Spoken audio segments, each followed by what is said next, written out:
तो बांग्लादेश के अंदर जो कुछ हो रहा है, हिंदुओं पर जो यातनाएं ढाई जा रही हैं, आप देख रहे होंगे किस प्रकार के अत्याचार हो रहे हैं, मंदिर तोड़े जा रहे हैं। आपने देखा होगा इन सब के मुंह बंद है बांग्लादेश की घटना पर, कोई बोलना नहीं चाहता क्योंकि उन्हें भय है अगर वो बोलेंगे तो उनके वोट बैंक खिसकते हुए दिखाई देंगे। उनको फिलिस्तीन दिखाई देता है लेकिन बांग्लादेश नहीं दिखाई देता। हमें वर्तमान की इन चुनौतियों को समझना पड़ेगा जो हम सबके सामने है, भारत के सामने है, सनातन धर्म के सामने। याद रखना, जो चुनौती सनातन धर्म के सामने है वही भारत की चुनौती है, और जो भारत की चुनौती है वही सनातन धर्म की चुनौती है। दोनों एक दूसरे से अपने आप को अलग नहीं कर सकते, कोई एक दूसरे से अलग नहीं कर सकता। और मैं तो आज पूज्य संतों का आह्वान करूंगा, इस समय है उनको स्वयं आगे आकर के पूरे समाज को एकजुट करने के सावधान के साथ आगे बढ़ना पड़ेगा। याद करिए, अगर हमने तनिक भी भूल की, ये समाज फिर से बटा और जो साजिशें हो रही हैं अगर वे सफल हुई तो बांग्लादेश के अंदर जो कुछ हो रहा है, हिंदुओं पर जो यातनाएं ढाई जा रही हैं, आप देख रहे होंगे किस प्रकार के अत्याचार हो रहे हैं, मंदिर तोड़े जा रहे हैं। हमारा मठ, हमारा मंदिर, हमारी उपासना विधि, हमारा शास्त्र, हमारे दर्शन, हमारी साधना पद्धति तभी संरक्षित हो पाएगी, तभी सुरक्षित हो पाएगी जब ये सनातन धर्म है और ये देश सुरक्षित है और बृहद हिंदू समाज सुरक्षित है। हमें इसके लिए कार्य करना होगा, लगातार कार्य करना होगा, प्रयास करना होगा, एक एक को जोड़ना पड़ेगा, एक एक को अपने साथ जोड़ना पड़ेगा। भेदभाव के लिए कोई जगह नहीं होनी चाहिए।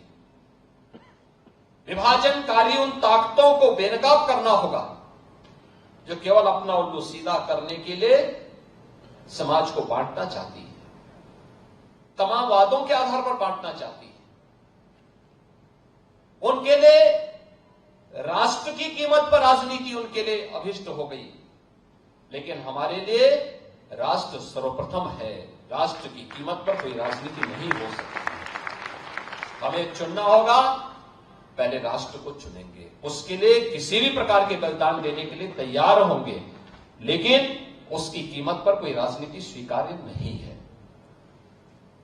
लेकिन आज जिस प्रकार के दृश्य दिखाई दे रहे हैं, जिस प्रकार की बातें हो रही हैं, जिस प्रकार की चीजें चल रही हैं, आपने देखा होगा इन सब के मुंह बंद है बांग्लादेश की घटना पर, कोई बोलना नहीं चाहता क्योंकि उन्हें भय है अगर वो बोलेंगे तो उनके वोट बैंक खिसकते हुए दिखाई देंगे।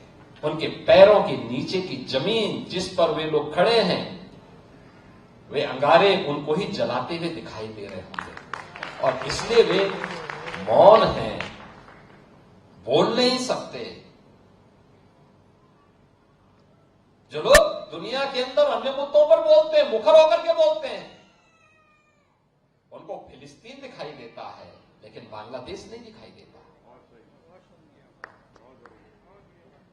उनको दुनिया के अंदर अन्य जगह दिखाई देती है लेकिन बांग्लादेश नहीं दिखाई दे रहा है, क्योंकि हम मंदिर तोड़े जा रहे हैं और हिंदू मारा जा रहा है, संतों पर अत्याचार हो रहा है। और इसीलिए हम सबको वर्तमान की चुनौतियों को देखना पड़ेगा। याद करना, 1947 के पहले बांग्लादेश भी भारत का हिस्सा था। हमें यह नहीं भूलना चाहिए।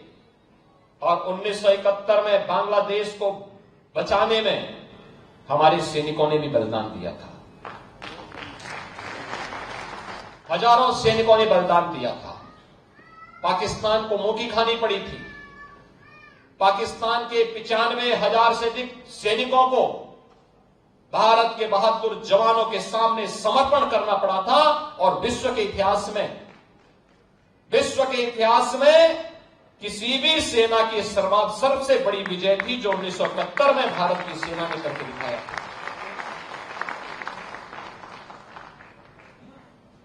इसलिए हम सबको वर्तमान में अपने आप को उसके लिए तैयार करना होगा, देखना होगा। ये देश रहना चाहिए, सनातन धर्म हर हाल में रहना चाहिए, हमारी विरासत का हर हाल में संरक्षण होना चाहिए। और उसी विरासत के संरक्षण की दिशा से ये विकास के कार्य उसके साथ जोड़े जा रहे हैं, उसको आगे बढ़ाने का काम होगा।